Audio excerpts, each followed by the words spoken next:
fortunate to grow up in such a holistic minded environment. So I've mentioned before that my mother raised me all around different healers and medicine people. I actually am a Native American, so I grew up doing Native American sweat lodges and vision quest and dances, and I fire tended and prayer ties and all kinds of amazing spiritual components growing up. So I really got that strong foundation. My godmother's also a Native American chief, so I got to really learn and glean a lot from not only my ancestors, but also too just from practical tools and understanding of shamanism and alchemy and creating the life that I really want for myself and knowing that I'm the operant power.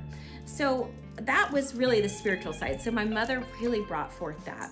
My father brought forth a lot of the mental, the physical well-being. We worked out a lot, we hiked, we rock climbed. I remember being like terrified, like 8 years old, climbing up these rocks with, the whole blaze on and everything. And I'm like, my legs are shaking. And he's, my dad, both my parents were Marines, and my dad was a drill instructor. And so he's at the bottom screaming to me like, keep going, right? And so of course I'm terrified, but his just desire to keep me pushing and keep moving forward really helped me with my ambition, my motivation, and my drive through the lifetime. It's a funny story. I hiked Old Rag, which is in Virginia, not long ago, a few years ago, and we did free climbs and stuff like that. And it was a long time since I had, been climbing.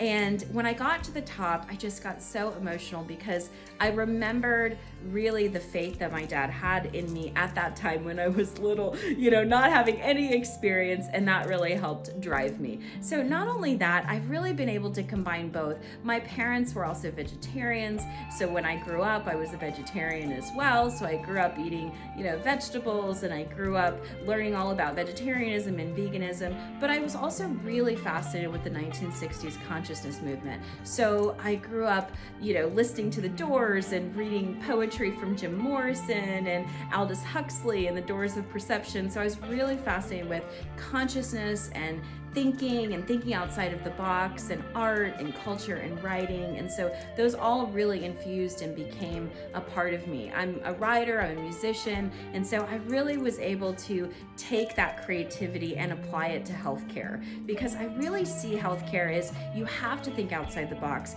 You have to think outside of these little boxes because people don't fit in the box. I remember when I got out of naturopathy school and, I was sitting in front of a patient and I was terrified. And I remember after every single patient, I would look everything up and make sure my recommendations were, not going to harm them, because I was petrified of harming people. And so I made sure that I was double backing and checking this and checking that. It was so funny. I just lacked the confidence in myself. And then eventually, I would say probably at the 4-year mark, I just put all the books aside because nobody fundamentally fit in these boxes. Everybody was unique.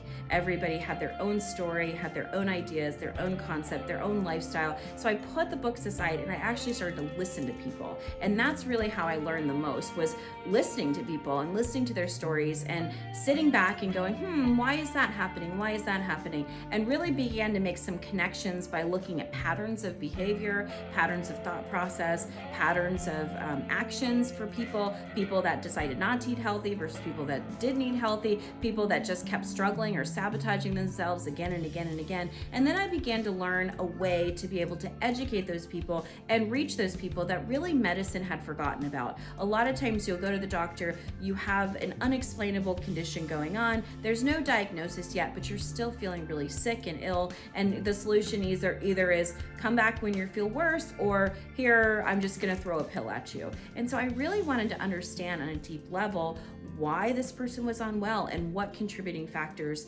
really made a difference for them. And then being able to validate them, honor them, even if I didn't get it, even if I didn't understand it initially, I really was able to put my ego aside and be with the patient and learn from them. And I continue to do that every single day in my practice.